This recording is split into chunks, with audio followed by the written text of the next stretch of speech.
Hello, found footage fans, and welcome to We Found a Tape. Tape Talks. Welcome to Tape Talks, a special new series from We Found a Tape. Here we sit down with directors, filmmakers, and cinematographers to deep dive into the creative process behind found footage filmmaking, from writing and shooting to the journey of bringing these unique stories to life. On this episode of Tape Talks, we sit down with Barton Cortright and Eugene Kotlyarenko to dive into the making of the code, from the filming process to the unique challenges that they faced. Then, we chat with Eugene about bringing Spree to life. Be sure to check the description to find the social media handles for both Barton and Eugene to find out what they're doing next. If you're near a city that's showing the code, be sure to check it out. But without further ado, let's get into it. Like, everything starts, with a concept, right? And does the concept match what is important to the themes of the film and what is important to the characters? And when it comes to found footage, of course, there's a direct relationship between the characters and the film itself, right? The filmmaking. Sometimes, of course, the characters are not involved in the filmmaking, and it just happens to be like a found footage relationship to what's going on. Like there's a kind of anonymous cameraman or something. But oftentimes, right, the characters in the story are the ones making the film in found footage, right? And that's obviously, that's what interests me the most, because I feel like we live in a culture where people are constantly, quote unquote, creating content, right? Video content, and are also performers in their own content. And so the relevance of found footage, has, even though it was relevant in the age of video cameras and early DV cams and stuff, has just like exponentially increased, because even just the average person with their phone is basically participating in a kind of performative documentarian mode constantly, right? So I have been motivated in my last two films and some of my earlier films to incorporate this way that performance and voyeurism and all these things have really changed very organically, right? In the kind of quote unquote traditional found footage mode. Yeah. And so for me, something like Spree was my chance to kind of make an impact and commentary on like a kind of both horror found footage and also the thing that you guys referred to as screen life. But by the time I was making Spree, I had already done two screen life movies 10 years earlier. And so I was like, who the fuck even uses a desktop computer anymore? I'm going to use a live stream, because everyone's mobile now. So I'm going to try to figure out if I can make a basically found footage horror film, but with a live stream.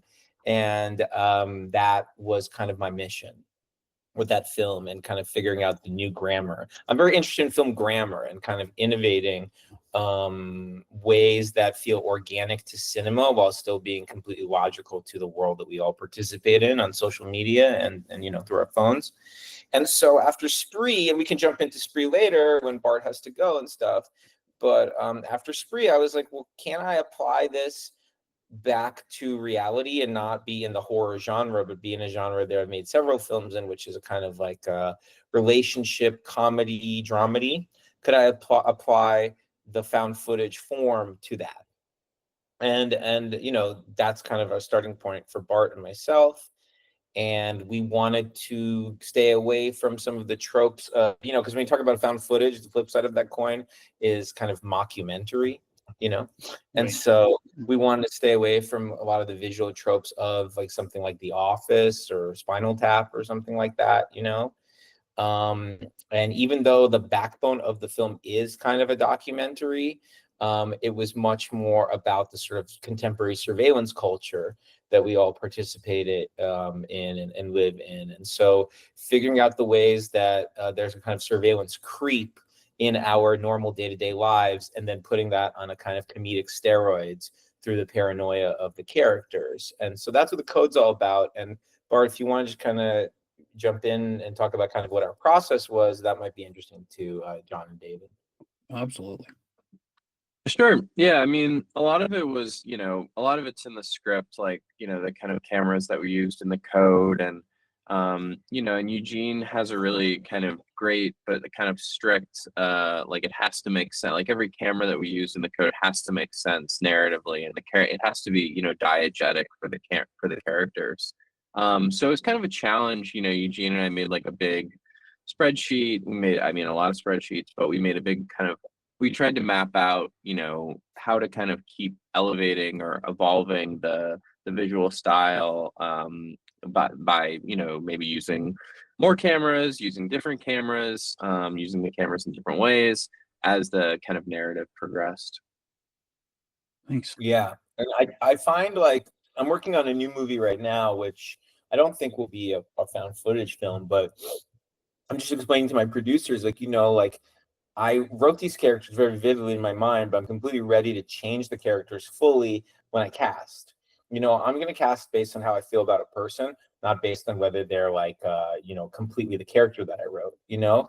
And I think when Bart and I sat around working through the cameras and which cameras would be cool and how to introduce this and that, like the cameras actually influenced some of the meaning of the scene. Like, remember we kept trying to figure out how to get like that pen cam in the movie and we could never figure it out, but like we were ready to write a whole scene where she's just writing a letter but like planting the pen cam, you know.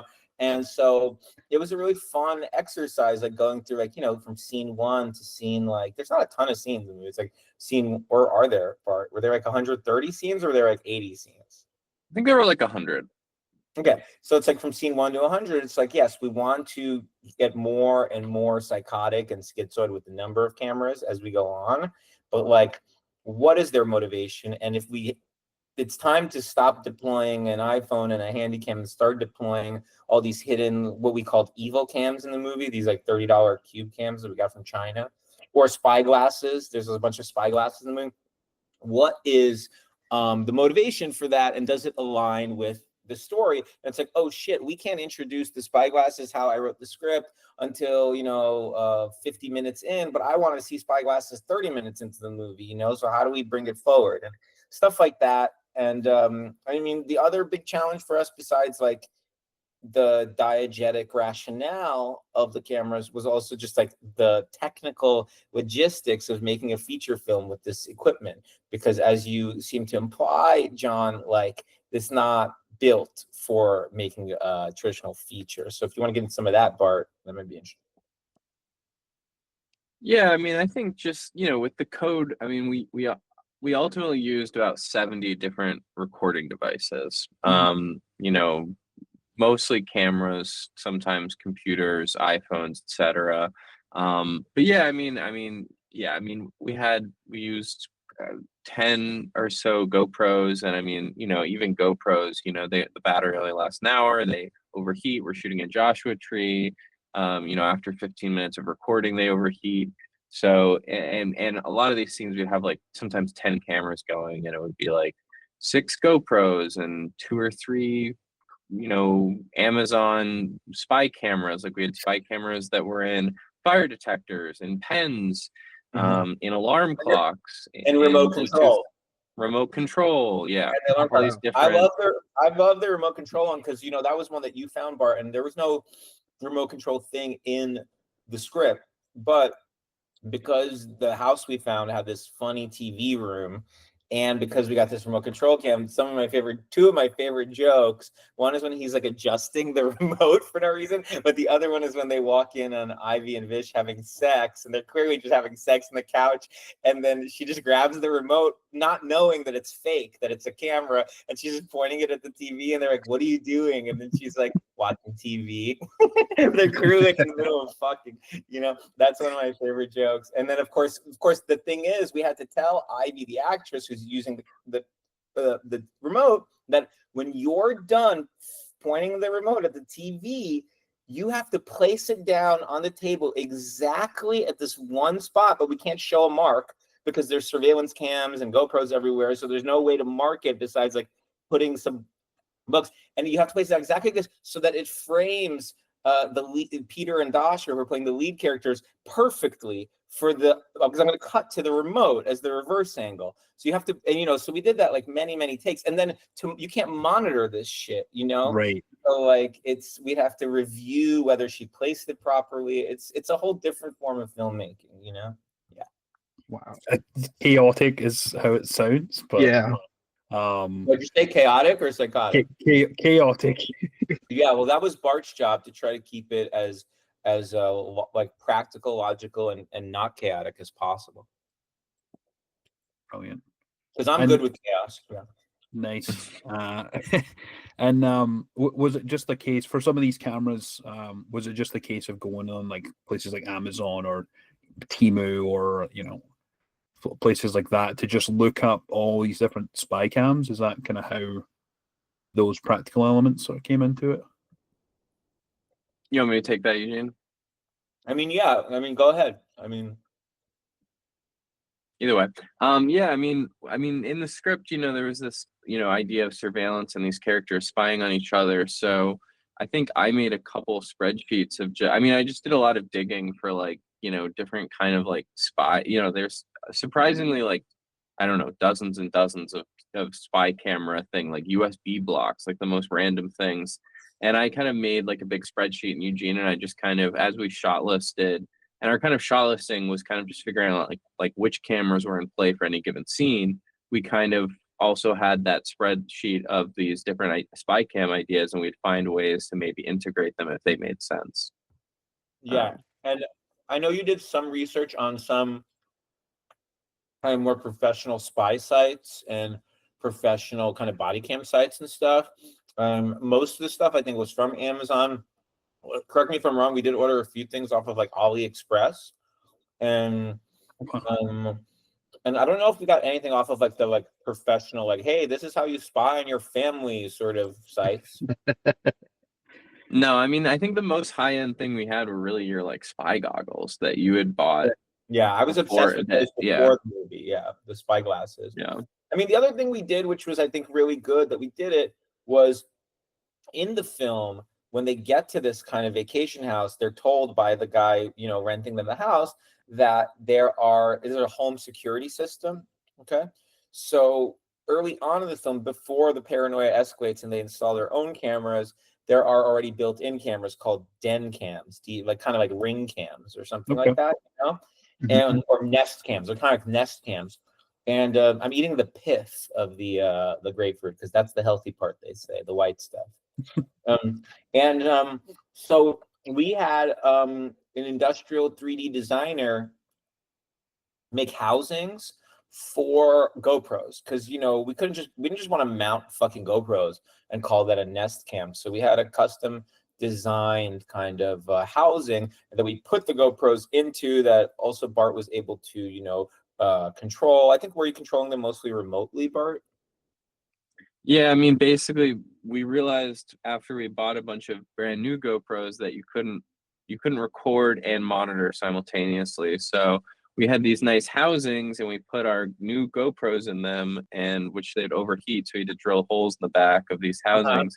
But then we'd also sometimes, if monitoring was really important, we would mount like the old Spree GoPros that Eugene still had to these housings as well, and have both GoPros, so that we could monitor, you know, the higher end GoPro. And then if the higher end GoPro overheated, you could then immediately record on the Spree backup GoPro. So there was a lot of GoPros. We did what they did basically in like 1969 or 71 when they first figured out monitoring. We placed the camera that we could monitor as a like side, you know, right next to the actual lens of the real camera, and then we were getting like a shittier image, but at least we got the framing and we could see how the actors were moving through the space. Because more often than not, we're using like 360, is similar to Spree, we're using 360 degrees of vision. The whole set is live, so almost everyone besides Bart and Jake, who was our first AC, and sometimes me and the sound guy,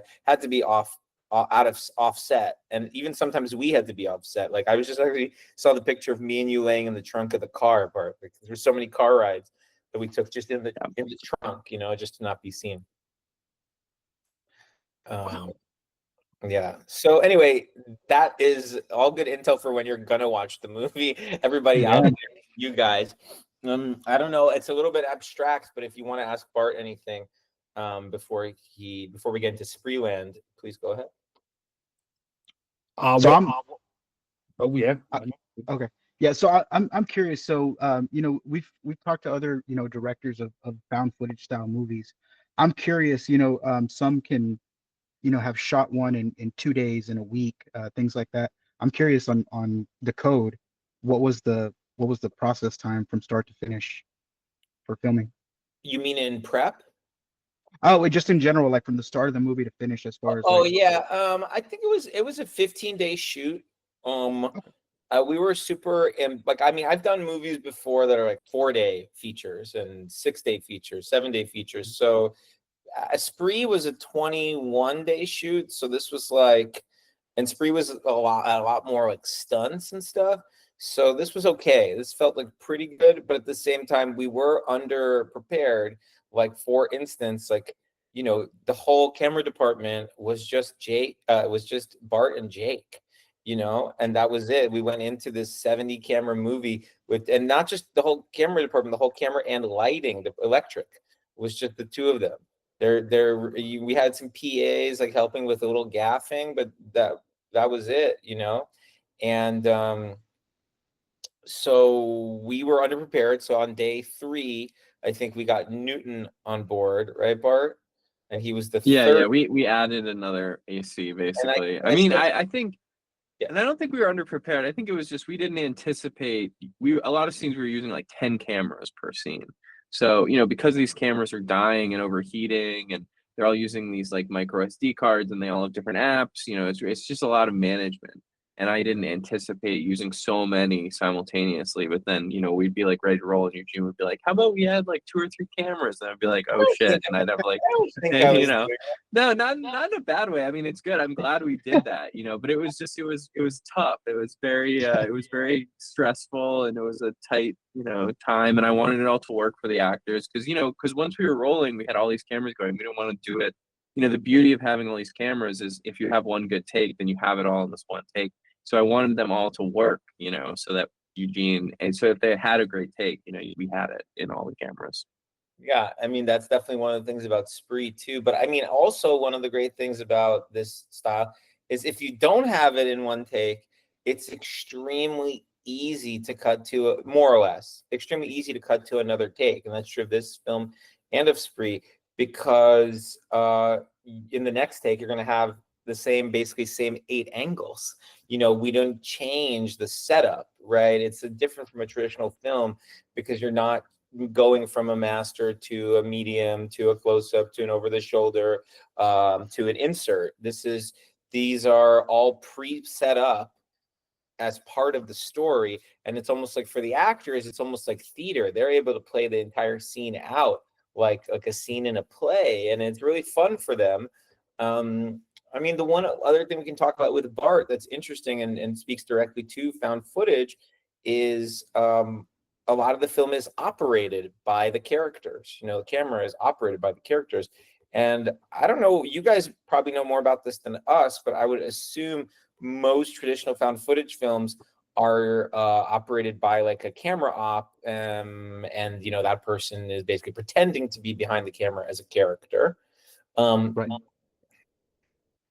Yeah, but in this film, in the code, and in Spree as well, because of social media and because of the interplay between especially in this film, there's like dual operators, right? It's like almost like dueling banjos.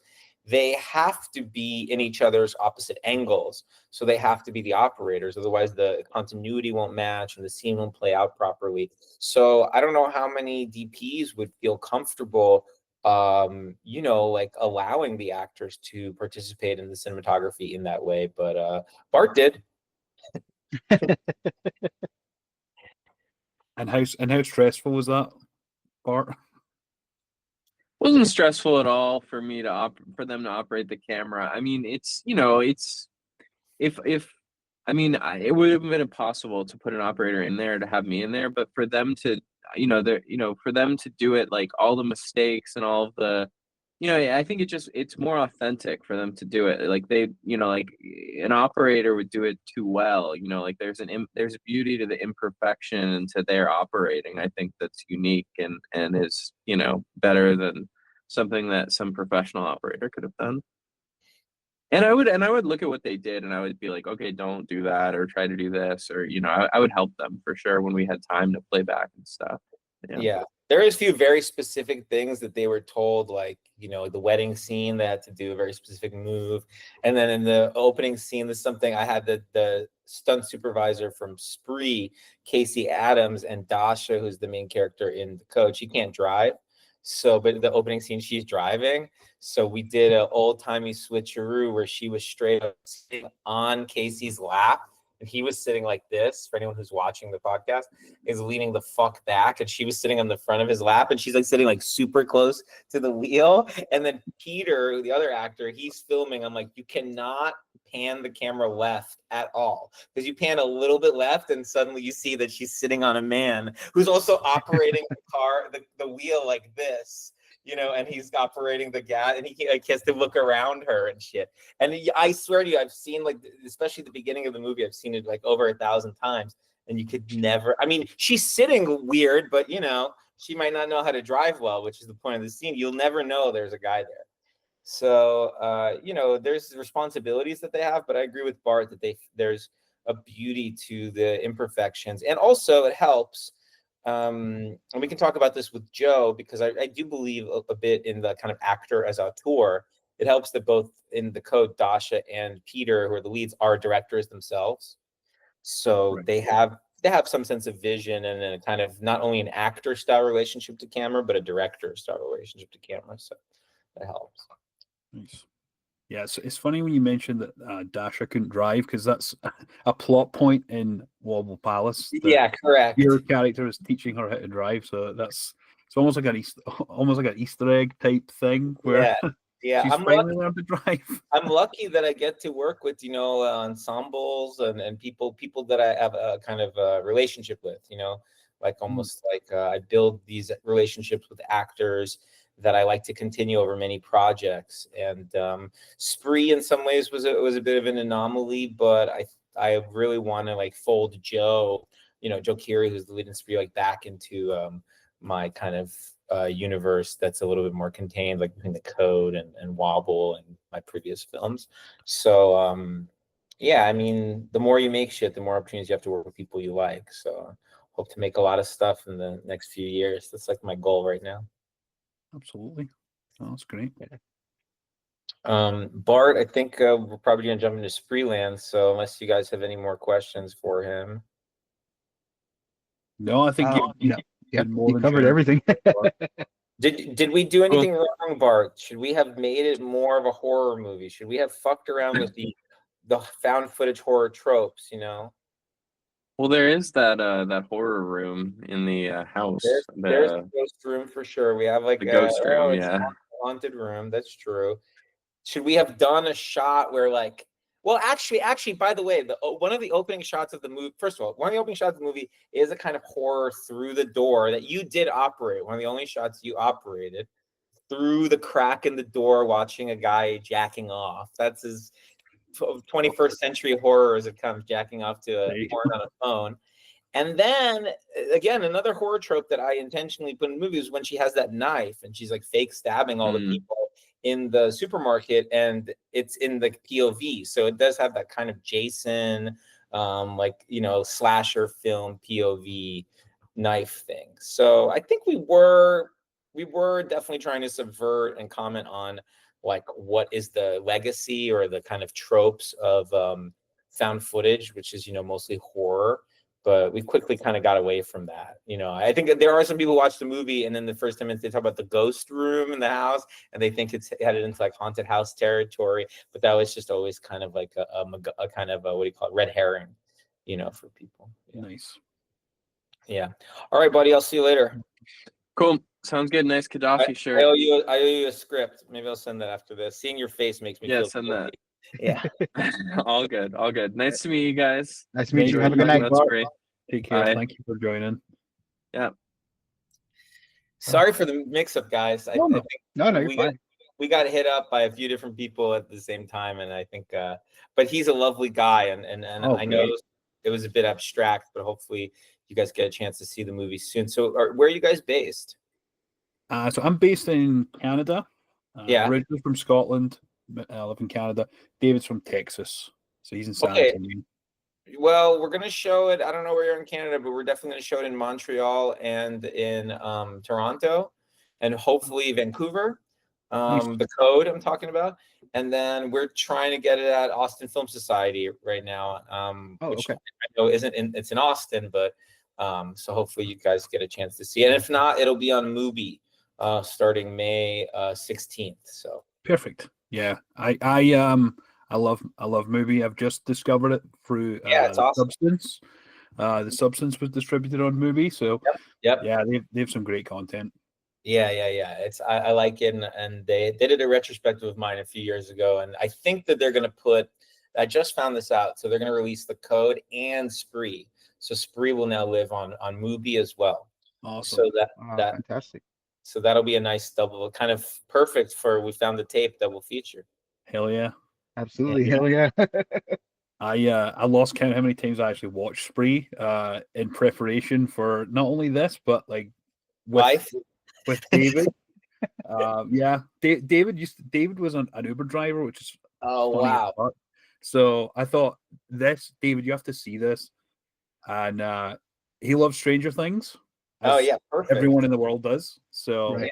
that's a huge selling point for Spree as well. Yeah. David, seems like Spree is literally created for you, man. Uber driver who likes Stranger Things and is into found footage. I mean, that's Yeah, your it was right up my alley. And you know, it's really interesting to see this movie, you know, doing rideshare. I did it for several years, and it was just interesting to see that, you know, how he he started this whole thing to do like the lesson to get viewers and things because that's what he wanted, but also um the the whole plot of it, he started injecting these water bottles, you know, yeah. to get all these people and essentially kill them. But I thought it was an interesting take because I had never, you know, would have thought as a rideshare driver, poison or drug the water bottles, and you know that people would Oh, just so unconsciously grab and just drink out of it if you leave one there for them to take.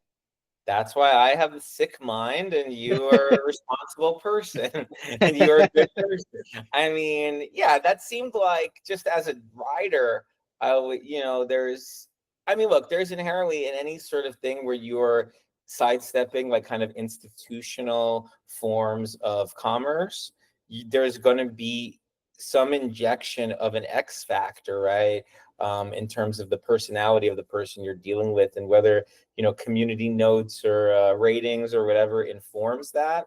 Especially the early days of Uber and stuff like that. There's no wall. There's no buffer between you and the personality on the other side, and that can be inherently. You can generate horror, feelings of horror just from that, regardless of any of the other stuff that happens in the movie. And so, Right. yeah, this thing that we would just trust, drinking somebody's water. I mean, it seems normal. Society is built on trust like that. But on the other hand, the scary thing is when people, exploit that trust for nefarious and evil means.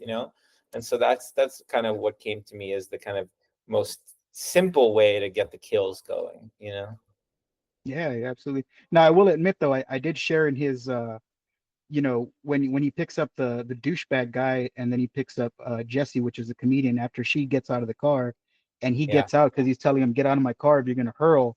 You know, I've come across certain instances where you deal with that asshole that you pick up or that drunk asshole, and they Yeah. get out of the car and they're just in that perfect position for you just to hit the gas pedal, whether it's in reverse or forward because they just pissed you off that bad.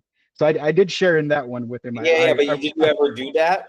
Oh no, no, no, no. I mean, it's been awfully tempting once or 10 times, but yeah, no. Once Well, or yeah, 10. Jesus. he went through 10 times. Okay. John's getting to know David a little bit too well now. And that's good. No, but I was gonna say that the thing where we introduced Jesse Adams, like she, unlike the other first group of riders, she seems you know, like maybe a little bit more reasonable, a little bit more sympathetic. And so when she says, I'm not getting into this car, you as a viewer just want to be like, yeah, don't get into the car. That's perfect. We don't, you know, you seem pretty nice, not like these douchebags. So, you know, we don't want you to get, and then Kurt's like, come on, I'll give you a free ride or something. And then he has that line that's pretty good where he goes, I'm not just doing this for the money. And then, so then she does get in and you're like, no. And then she takes like a water bottle because he tells the guy to take a water bottle and get out. But then she takes the water bottle because she's about to walk. And you're like, don't take the water bottle. You know, and then Gene and I, my co-writer Gene, we kind of had to figure out, okay, like, we do want her to take the water because we want the audience to be like, no, don't drink the water, you know. And that's kind of the end game of the water stuff. You know what I'm saying? After that, the water kind of becomes irrelevant. But it's like, how do we make sure she doesn't drink it? And so then, you know, we should have the douchey guy say something so she can splash it in his face, you know. And so that was kind of nice. And the way she threw it, I always wanted something to hit the back windshield. So I like that she threw it at the back windshield. Like we set that up.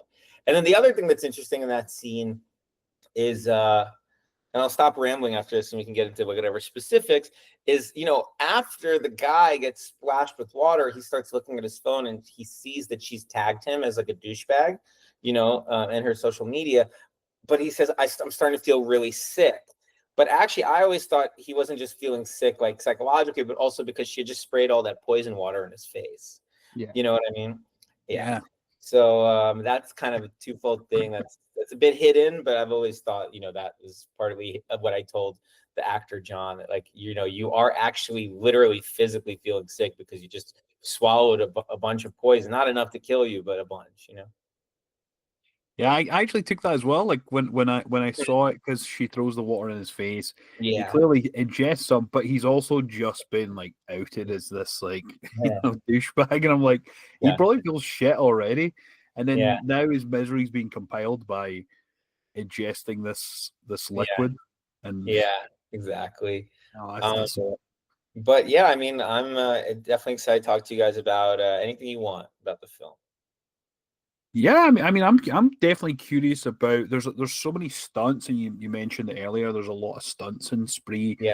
I'm curious about the sort of process for making those. Were those things that you wrote in the script and you were able to figure out after the fact? And So let's what talk was about it like making that? yeah, let's talk about the one that we're talking about right now, where like the kind of douchey pickup artist guy, you know, after they drop Jesse off, he's like, let me take you on, I'm gonna take you through a shortcut. And he's like, where the fuck are we going? And he takes him to a location that I've always really liked, always, because I'd always drive by it on my way to the airport. There's an area of LA that still has a ton of oil derricks, oil, you know, like oil field, basically. It's like the one remaining oil field in LA County that used to be filled. LA in the 1920s was the top producer of oil in the entire country. You know that? And Damn, so no, I didn't. all of LA, more than Texas, more than anywhere else, was LA.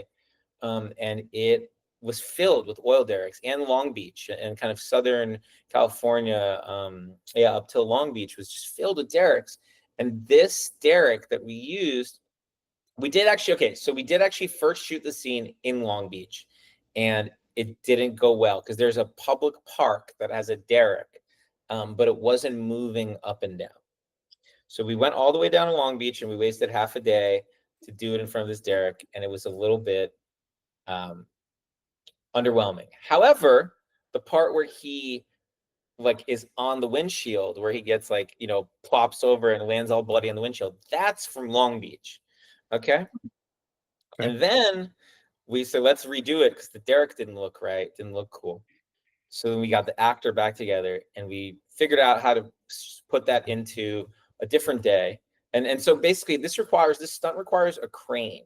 It requires to put a stunt guy in the same outfit on in a body harness crane, so that when the car backs up and hits him, right before it hits him, there's 3 guys off camera who pull on the crane, and then the dude goes flying. And then, you know, you add the sound effects in. And so we did that, and it looked cool with the oil derrick going up and down.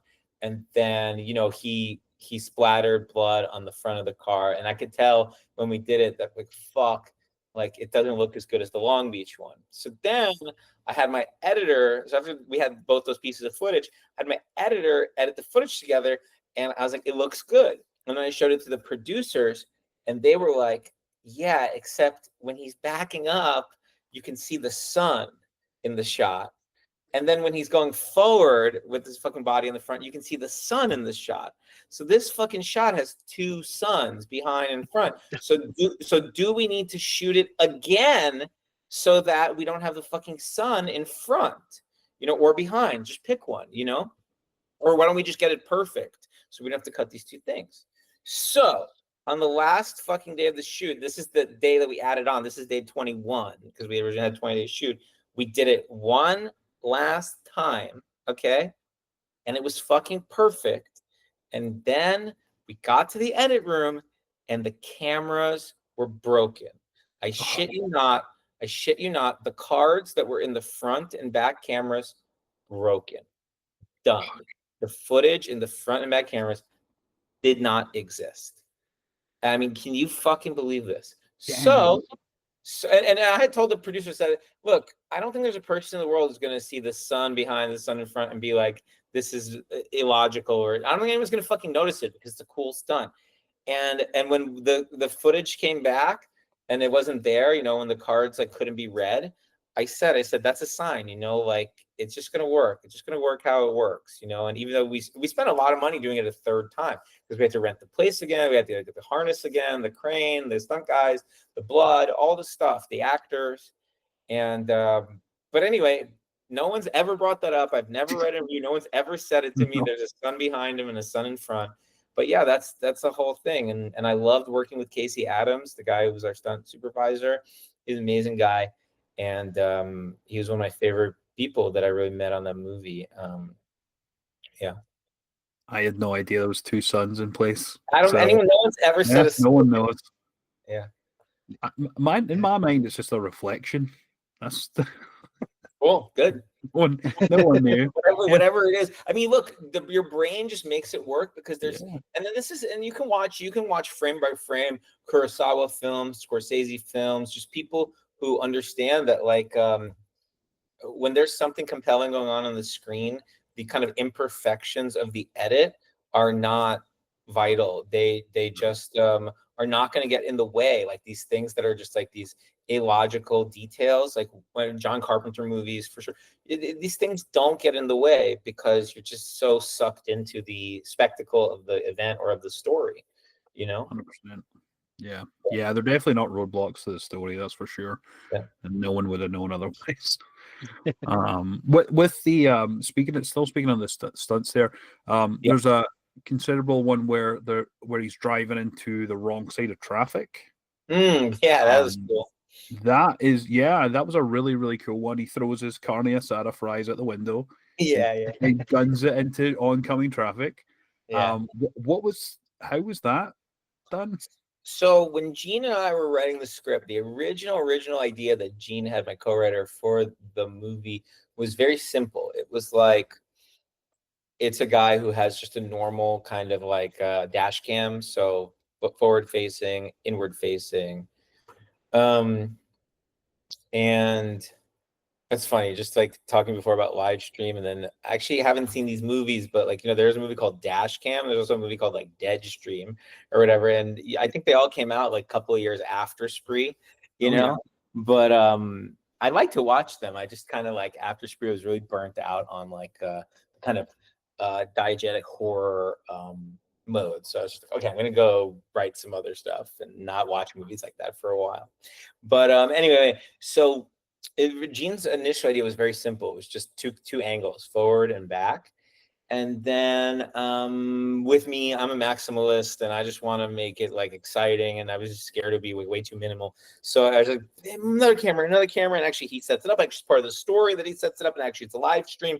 And it became a whole different movie. So when it started being a different movie, Gene and I said, like, look, let's write stuff. I don't know if we'll be able to get the budget, but let's just write what would be exciting for us. And a car chase is more exciting when you're on the wrong side of the freeway. That's just, everybody knows that.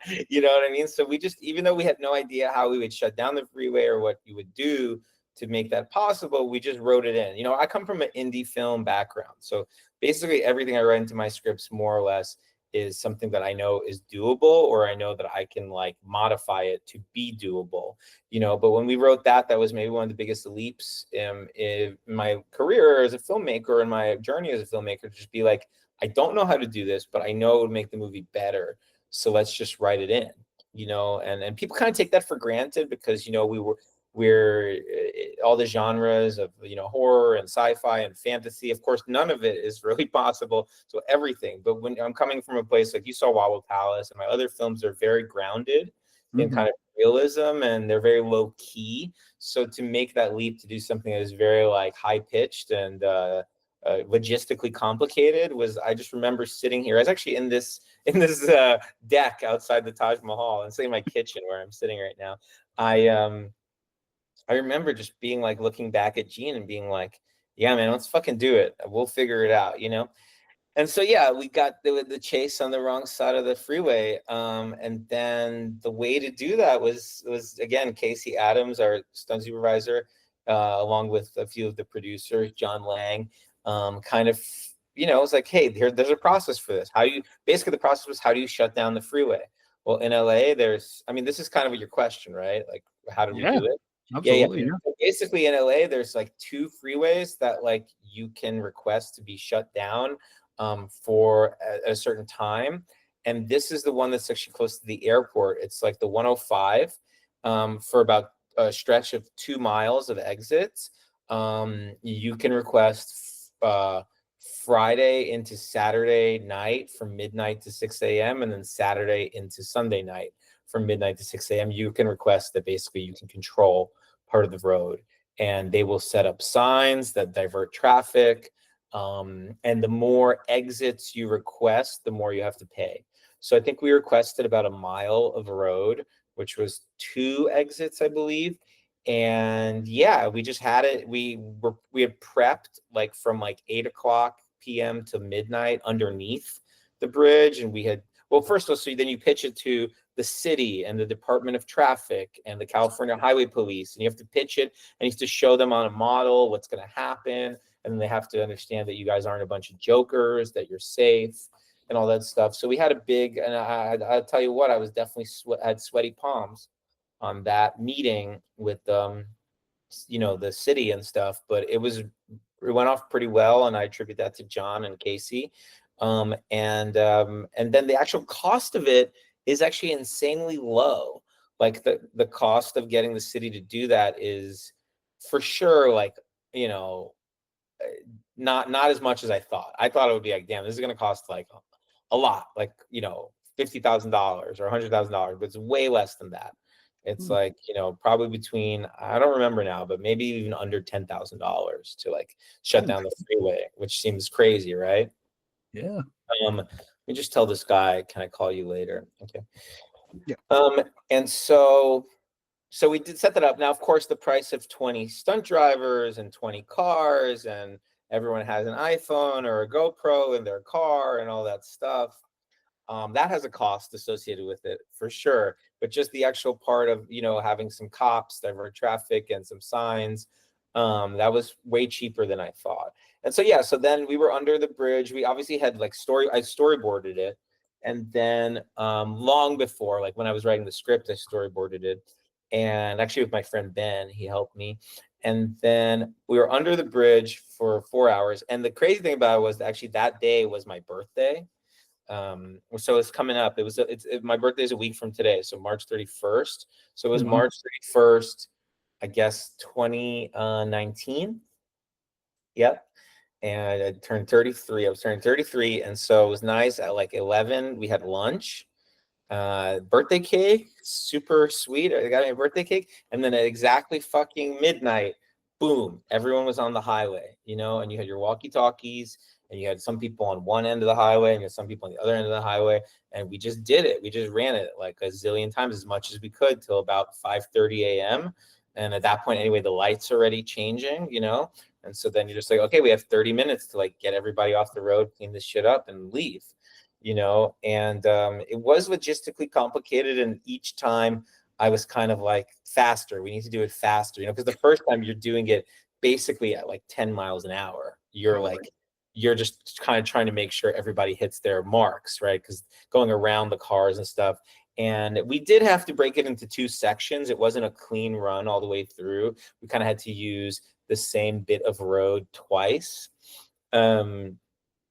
Yeah, so that's kind of what it was. That's kind of what it was. And then, you know, and you know, Casey was saying to me, look, if you go 10 miles an hour one way, you go 10 miles an hour the opposite way, it's going to feel like 20 miles an hour when the cars pass each other. I said, yeah, but if everybody goes, you know, 30 miles an hour one way, then it's going to be like 60 miles an hour, you know, and he was able to balance like my insane demands and safety really well. And I think it was an extremely safe day. And, you know, ultimately I respect like all the drivers and the safety of you know, everyone on set. So it was pretty fun. And I sped it up in the edit anyway. I went to like basically I sped it up until the point where you can't tell it's sped up. So I think it was something like 120, 125% speed.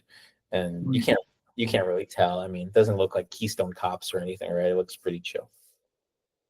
Yeah, no, it's definitely a huge part of it, because that's when, you know, shit hits the fan. You find out that people are coming after him, and there's a spree killer. So yeah, well, I mean, it's immediately after the shock of, I mean, spoiler alert for anybody who hasn't seen the film, but probably the biggest shock in the film is when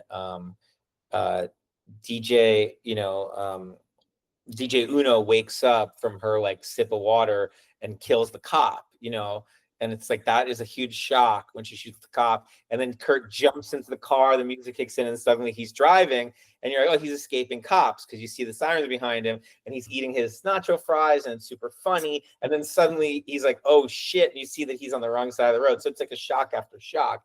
And so yeah, that is when the film kind of escalates, and then it kind of goes into a more, you know, traditional kind of horror space after the crash, you know, because at that point, Kurt's crashed. I mean, you see that crash, it's like a crazy flip. And we shot that, I think, like 4 or 5 days later after the freeway. It wasn't like, you know, the same night, because obviously time's limited. If he survives that crash, I mean, essentially he's now become, you know, a villain, like a monster, you know, a traditional horror monster, because they just keep going no matter what. And that is, you know, when the film gets really dark and his behavior becomes way less sympathetic, you know. And actually we improv those lines. I said, Joe, you're about to turn into basically like Jason. You're about to become, you know, Freddy. So when you're down there with, you know, the homeless encampment and stuff, you got to be saying stuff that's really like, you know, dismissive and dark and very kind of like evil about the people who you don't give a fuck about, you know. And so that's when we came up with those lines on the set of like, oh, like, look at them, they're so pathetic, they don't even have like social media, you know. Like, you know, they're so poor, they can't even like afford like a smartphone and have social media, like how pathetic, you know. And yeah, that was kind of a thing that kind of helps usher your feelings towards him into monster mode, because, you know, by and large, besides his interactions with Jesse, which are inappropriate and scary, kind of his behavior towards everyone else, you, like you were saying, David, you have like a little bit of sympathy for him as a driver, as a loser, as a tryhard, you know. Even though he's psychotic, you do kind of in a weird way root for him, you know, up until a certain point. Yeah. Yeah, absolutely. That, you know, there were points where, you know, you felt sorry for the guy because, you know, he was trying so hard, but, you know, things flip and churn and it goes dark very quickly. So yeah, I totally relate. The Yeah. Now, what was one of my favorite scenes was going back to when you were talking about DJ Uno. Yeah. You know, she had drank the bottle of water. You know, she passed out, Yeah. and things are going on outside of the car. The cops are trying to talk to Kurt, and then, you know, she just comes out of a dead sleep and just boom, and that Yeah. shocked me. I was like, whoa, you know, because you just didn't see that coming. You knew she was playing with a gun earlier, but, you know, you didn't expect her to wake up after taking the sip out of the water so quickly, and she comes to. But she didn't really drink that much of the water. It was just kind of like, Right. you know, She just had like a little sip. Yeah. right. You know, everything that character does is like strategically performative, right? You have to imagine that she was trained in one of these like a Korean sort of pop boot camps and stuff, you know. yeah. And so everything she does is very considered. and you know, the gun is considered, and kind of taking a sip of water is considered, because who knows what she'll, how much more she needs to talk or whatever, you know what I mean? So, and it's very dainty, right? She wouldn't take a big swig. That's like very, Right. so yeah, and that was, she was great. Sunny Kim. Yeah, she's a great actress. We actually, you know, this is more of spree lore, but we had actually a Korean pop star ready to do the film. And then at the last second, there were some visa issues, and we couldn't quite work it out and getting her over. It's very complicated to have a foreign actor work in an American film unless they already have a working visa. And so at the last second, I remembered Sunny from an audition, and I called her. I said, "Are you still interested in this?" And she said, "Yeah, she was." And she really got into that, you know, K-pop mode, and she did an amazing job. You know, Yeah. yeah, and Yeah, it she was, pulled it off really well. she pulled it off really well. Yeah, yeah, she is great. She's so funny. Um, but no, we had the K-popper, like really, she was out there and she was in Seoul, and she's like, to prep for this character, I'm gonna start like DJing, even though it might like freak out my fans, because you know, she still was in a band. And so she went out to DJ like 3 or 4 times, and there were people writing articles like, why is she DJing now? You know, she's very committed. It's look, everything in films happens for a reason. Like, on the one hand, it's unfortunate it didn't work out with her, because she had the authenticity of the cachet of like, and cachet by character. On the other hand, Sunny did an amazing job and nailed it. You know what I mean? And so that's you know, every movie has a million stories like that, but I really do believe that everything in filmmaking happens for a reason. You know? Absolutely. Yeah. One thing I was just curious on is we know that Joe was obviously the main character of Kurt. Was there ever any other considerations for the role of Kurt? Was it always Joe? Was Yeah, no, there were other iterations of the character. There were other like intentions for the movie. The movie was not always like, it was way darker as a comedy, way, if you can imagine. It was way darker, and it was more brutal also as a film too, like more, you really dark horror. You know what I mean? I mean, I think the film is pretty, as far as horror scenes and moments goes, the film is pretty light, you know, if you compare it to like a traditional horror film. I mean, it has a few good kills and stuff, but it's really more about like the kind of like horrifying idea that like someone would kill a person for, you know, virality or for like online fame. Like, that in itself is pretty scary, along with the kind of gig economy trust being exploited. I mean, that was kind of the key to the fear factor. But yeah, there were earlier versions of the script which were really brutal and really dark, and there were other actors considered for that. And then I worked with the casting director, Rebecca Deely, for the first time in my career, and she just set me up with a bunch of actors. And the first one really was Joe. And I just really fell for him. And I said, look, if like, I love this guy, he's amazing. And because, you know, it's hard to tell like from Stranger Things or from Joe's previous roles, because it's one, Stranger Things, he's part of an ensemble. Obviously, he's amazing, but everyone in that show's amazing. You know what I mean? So you're just like, okay, like, and also, you know, it's a character with a lot of surprises, but it's, you know, not a crazy amount of range. There's a surprise to that character, but like, and this is, we're only talking about season 1, right? That's like all it was available to me. And then yeah, so I was like, but this guy just totally gets it, and he's so charming and so funny. And so then I started thinking about, oh, he's charming and funny and has like a really unique sense of humor. Like, I think I have to just kind of lean in on that. And like I was saying before about the code, you know, like actors are like auteurs, actors are authors of the collaboration. And so it really shifted a lot of the approach, and, you know, quickly kind of, I wouldn't say rewrote it, but reconfigured the rest of the casting, kind of based around Joe, you know. And he is, I tell you what, like, I would be shocked if, now that Stranger Things is done, you know, and he has kind of freedom, and yeah, obviously, I'm sure you know, he has like a really successful music career now, because a couple of his songs went super viral. mm-hmm. There's a new album coming out, and I wish him as much, you know, success and like acclaim and pop hits as he can produce, because he's super talented. But I tell you what, I mean, I would be shocked if Joe doesn't have like an amazing film oeuvre by the time he's 60, because he is just such a awesome actor. He's got a crazy range, and he makes things that he can make things that are funny, scary. He can make things that are scary, emotional. He can make things that are emotional, buoyant. You know, I mean, he has a lot of, he can bring contradictory feelings and behaviors to the table and make them all really human. And so I feel really lucky that he played Kurt, and he gave it a lot of life that, you know, I could only dream of when Gene and I were writing the script, you know. Perfect. Yeah. Yeah, no, He- it definitely comes across.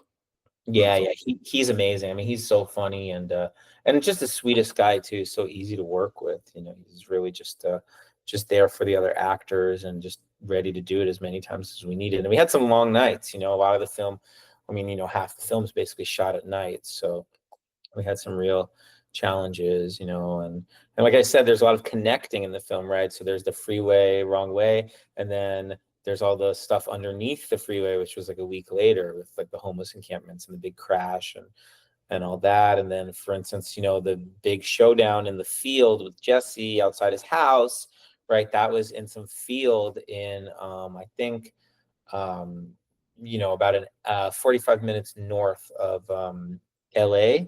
And then when he crashes into the house, that was a set that was built basically in a studio in Skid Row, that our art department built. So like the connecting tissue between, you know, the exterior of that house we found, and I'm blanking on the name of the town, but it's where Cal Arts is and stuff.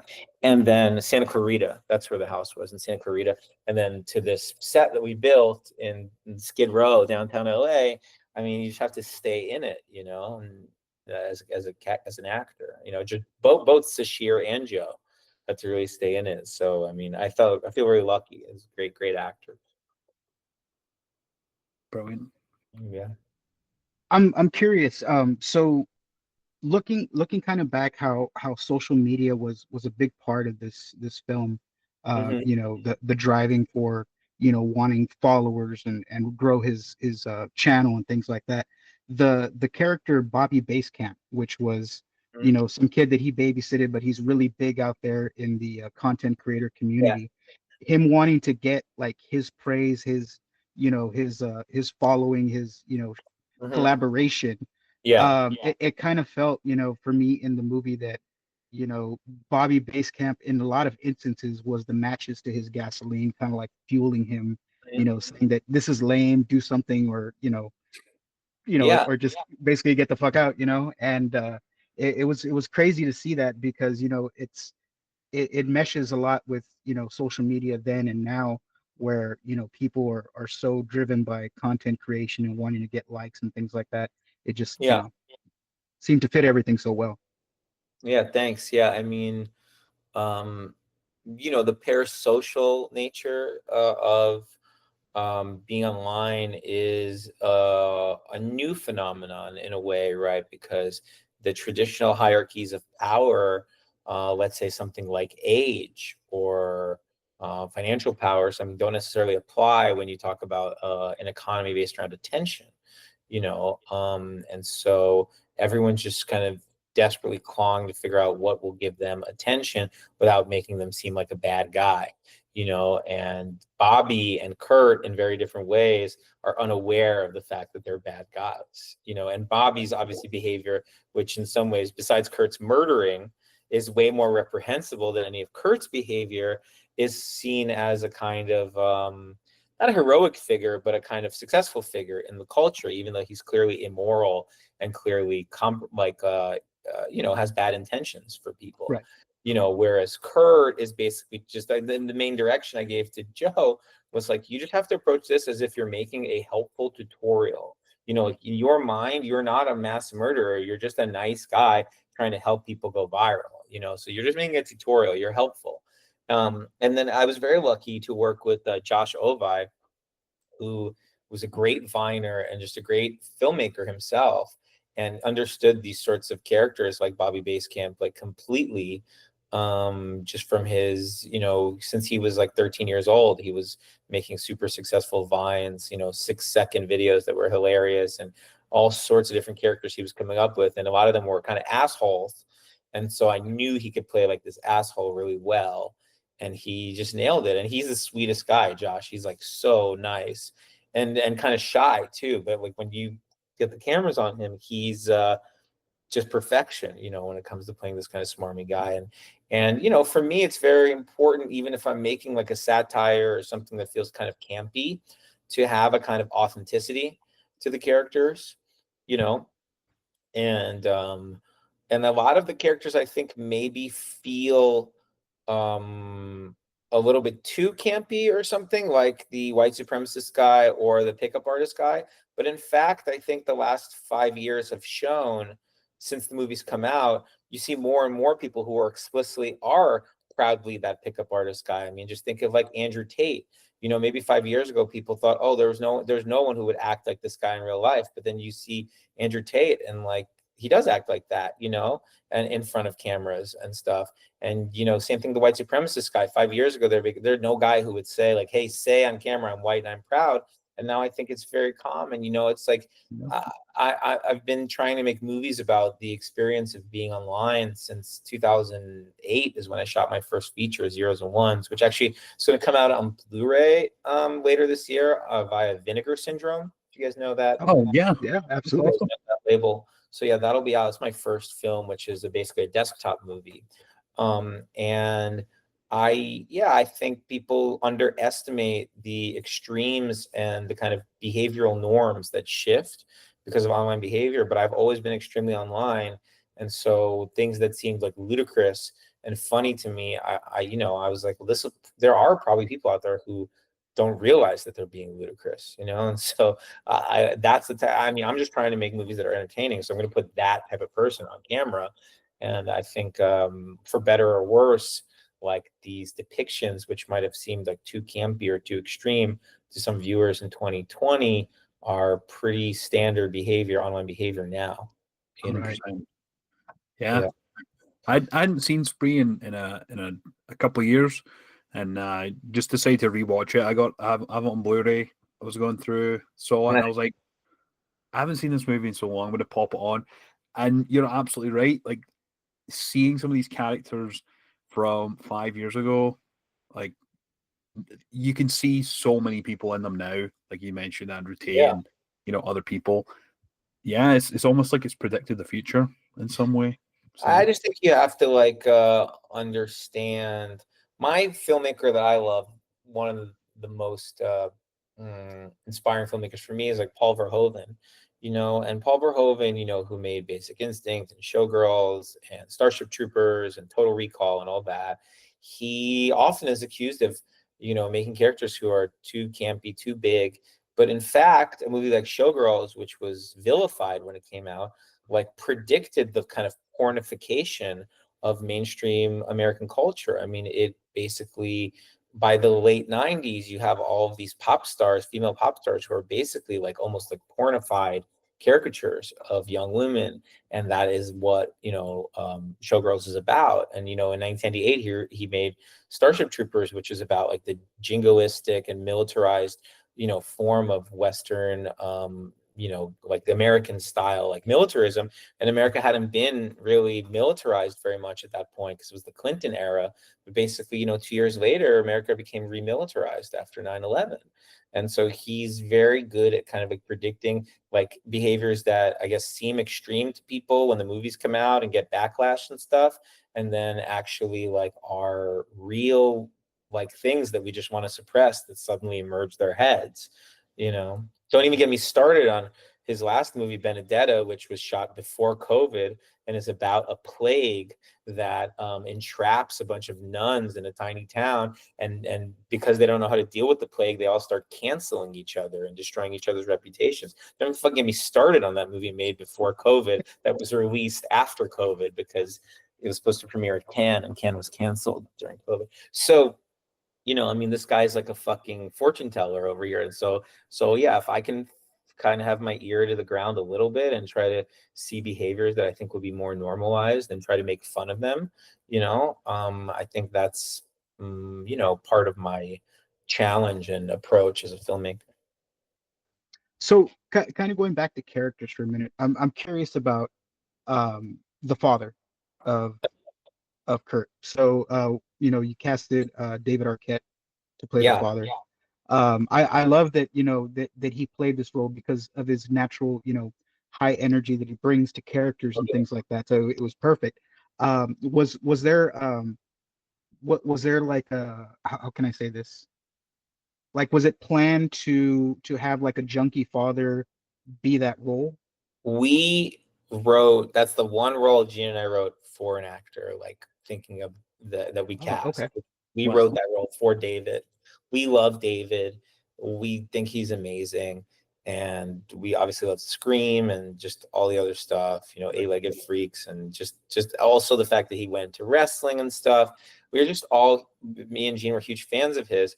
And so we just hit him up and we were like, I was like, hey man, I wrote this role for you. I don't know if you're interested. And he is like so freaking kind and enthusiastic and such a cinephile. And he, I sent him a script and he watched my other movies and he was just like, hey man, because you saw Walpole, I'm an actor. Like I act in some of my movies. And so he said, you're such a great actor, man. It's like, tell me more about the character. And I was like, look, the character is like a walking, cringe compilation. He's like, what's a cringe compilation? I'm like, it's like, and again, cringe is like a word that has like entered the lexicon way more in the past 5 years. But now we're talking about a conversation I had in 2018, November 2018 with David. That would be when we met, or maybe even October 2018. So he's like, what's a cringe compilation? I mean, it's cringe behavior. It's like behavior that, you don't know, you're oblivious to the fact that you are embarrassing yourself. You're being earnest and you have no idea that actually the way it's being perceived is that you seem ridiculous and oblivious to how kind of pathetic you are. And it's making people uncomfortable. It's making them cringe. And then he goes, holy shit, man. I think my whole life's been a cringe compilation. And I was like, no, it hasn't. You're a fucking superstar. You're amazing. He's like, yeah, but I don't think about how I'm perceived enough. And I was like, no, man, you're great. But just, for this character, basically go back to that earlier innocent place where you didn't know what a cringe compilation was. And and just rock it, brother. And there is a thing, if you look up, I don't know if you guys have seen the Kurt's World 96 Instagram account that I was running to promote the film. Yes. Yeah. But if you go in there is, so like a week before we shot the film, I wanted Joe and David to bond as father-son. So we did spend a night together, David, Joe, and I, filming them going out in the town and eating, like the stuff from the beginning of the movie where he's making his beats. Like that was actually our office where we were like doing pre-production, and David came by and Joe was there, I think getting a haircut or something for the character. We just recorded, and we spent all night, probably from 7 p.m. till about like 1 or 2 a.m. recording, and like spree style where they were just recording on phones and stuff, each other. And it was so amazing. And so many great things came from that. And I cut that together into, later I figured out how to take, and this is still very puzzling. I don't think most people know how to do this, and I don't even remember how I did it. But basically, I created a edited video, 25-minute video, and I streamed it live. So I made it seem like it was a live stream from the Kurt account of all the stuff that went down that night. And one of the most amazing things was that David actually, as David Arquette, got a phone call from someone from the 90s that he was friends with, who said, hey, I was just cleaning out my garage and I found a VHS tape of the music video that we made together. Do you want it? And he's like, are you kidding me? And he's like, yeah, do you want to come and see it? I was like, David, we have to go in character to see, because he's a DJ, right? So Right. something like he made this his music or something like that. It's very 90s now. So we have to fucking go. And he's like, I know, but I don't even think that person has a VHS. And I was like, well, ask her. So he asked her, like, do you have a VCR? And she's like, oh yeah, I definitely have a VCR. So I was like, we're going. So then Yeah. it's Chris Kunkel taking Kurt Kunkel deep into the valley to see this old video. And it's like all these jokes. And then we watch the video and it's like fucking amazing because in it, David is like 25 5 years younger, you know, and Kurt's asking like, oh, I think I remember that guy. And then David's like, yeah, he's dead now, you know? And it's just like, but it's all in character. And another thing that happened was, well, there's also footage there of like David pissing on the street in Hollywood. It was so funny. I mean, he was really doing it, and it's hilarious. Then another thing that happened that was interesting is that Joe went home, and then David was like, hey, like, should we stay in character? I said, yeah, like I can just be Joe behind the camera. I can be Kurt. And he's like, yeah, because David thought in character, his character after dropping his son off, or maybe he would try to take his son to a strip club. And I said, sure, let's go. You know, and so he did. We went to that strip club that's in the movie, Crazy Girls, and I was pretending to be Kurt, you know, and originally the scene where, you know, the DJ Chris Kunkel has DJ Uno was just going to be in like kind of a shitty bar, but then I was like, we should fucking get this strip club. And like an empty strip club would be an amazing place for him to be like DJing a club, you know? And so I never would have thought of that unless David and I hadn't gone out that night. And so that's the sort of stuff that happens, you know, when you like bond with the actors, when you have these sort of like character building exercises and stuff, just kind of miracles happen. And actually, after that night, I really seriously considered, I was like, because this happened, you know, the pre-production of a film is very complicated and can be very stressful. I literally had like a little bit of a breakdown because the stuff we filmed was so beautiful and so unique. I was like, fuck, should I just like get rid of all of the production, like logistics and the whole departments? Should I just make this movie with like me and Joe and me and David and me and the actors and like not even have any like team at all? Because it really was that night just me and the two actors, and it looked great. It looked really real. They were really immersed in it. There was no like cut action or any of that stuff. It was just like living in real life. And since then, I've actually made 2 movies in that style that are both in the edit of just like 24/7. You're in character. I was in one of them, and another one was with 2 other actors. And it's really fucking fun and fantastic, and can be done really cheaply. So I'm happy Spree went the way it did, and obviously it wouldn't have worked out like with no supervision and no production and stuff. But man, the stuff we got that night was so special to me, and I'm happy I was able to put it on the account. So it's like if anyone goes to the account, it's like the video that's like, you know, 20 minutes that's up there. And maybe I oversold it. Maybe it's not that great, but if you're listening to this, you know, you're into special features and behind the scenes shit. So just check it out. Hell yeah. That's what I'm gonna do after we're done here. Yeah, exactly. That's exactly what I'm doing. I do follow the Kurt's World account, just because it's such good content on there. Like I mean, I haven't posted there in a couple of years, but I love it as like a kind of, you know, it was a way to prepare audiences for the film and to have them really believe the character is a real character. And even it was not like a straight promotion of the film. No one even, because I was running that basically the 2 months leading up to the film and the 1 month after it came out. And for those, basically most of those 2 months, like no one even had any idea of what it was. No one thought, oh, this is prep for a movie. There's no announcement that there's a movie going to be called Spree. And I never used the word spree. And it's always like the lesson. I just thought of the lesson, like, hey, it's a few days till the lesson, a countdown to the lesson. And then a movie called Spree comes out. You know what I mean?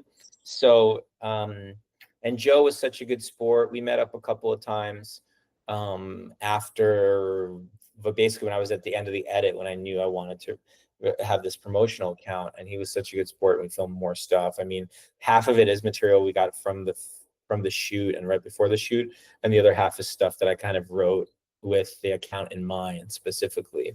So that was a really fun part of the project. And for me, any Spree completist will definitely go through all that material and then, you know, get the backstory on Kurt.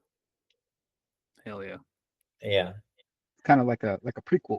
It's kind of like this, though. You know, I found this at a thrift store a couple of years ago, and it's very inspiring to me. It's the kind of Blair Witch handbook, you know, and it has all the stuff from you can't see it because of Taj Mahal, but basically it has all the stuff that's like, you know, the letters and the evidence and the interviews with people like in world, you know, it's in world stuff. It's a dossier of in world stuff and kind of evidence and stuff, and like notebooks. Nope, this isn't working. notebook like scans and stuff, you know. So that's, I mean, this is after the Spree account, the Kurtzworld account, but it was nice to see that and know that that, like, you know, is part of how people conceive of these films. And Spree, for there was a couple of years where it was up on YouTube on some like random like account with like Arabic subtitles and stuff. And I would translate a lot of the comments, and a lot of the comments were like, "This is real. This is like a documentary. This thing happened in America." You know what I mean? And like that, the fact there are people who believe it's like not just a true story, but actual real footage and stuff is like makes me so happy. You know, like because yeah, I mean that was, we live in such a cynical and, you know, sophisticated media moment that you can't really pull off Blair Witch again. But I'm glad that there are, you know, some people out there who saw the movie thought it was just like straight up a doc, like real, like Blair Witch style, you know. So yeah. What do you think, guys? I think I gotta go because I gotta help some friends with the music video. So For sure. Okay. Yeah, absolutely. Yeah, Yeah, no, that's we appreciate your time. Yeah. Thank you so much for joining us, Eugene. Seriously, it's been an absolute pleasure. It was great talking to Code. It was great talking Spree. And yeah, it was my pleasure too, and I hope people get a chance to check out both movies in mid-May when they come out on Mubi. And maybe, I don't know when you guys want to release this, it's up to you, but maybe closer to that date would be good. But really, whenever you guys want is Yeah. fine. And thanks to everyone for listening. It was very, very nice talking to you guys. yeah, appreciate That's it. great. And I'll keep an eye out for where it's showing in Toronto. I'm definitely curious. Oh yeah, come by, bring some friends. It'll play, I think, Oh, at yeah. the Paradise. Should be the Paradise Theater on I think right now it's May 2nd. So May 2nd, perfect. My birthday is 10 days later, so perfect. Yeah, give yourself a little treat. hell yeah. And I'm only an hour from Austin, so if it does make it out there to the Austin film. I know, yeah, you should come, David. Yeah, I know some people, like one of the producers on the Code and on Spree, AJ Del Cueto, he is from San Antonio. So I know he was always making the trip between San Antonio and Austin. So Awesome. if you're excited, just, you know, hit me up. If you want to come, just hit me up. Both you guys, Okay, if you come, just make sure you say hi and all that. Absolutely. absolutely. Yeah, most Yeah. definitely. Okay, guys, have a great night. All right. Have a good night. Take Thank care. you.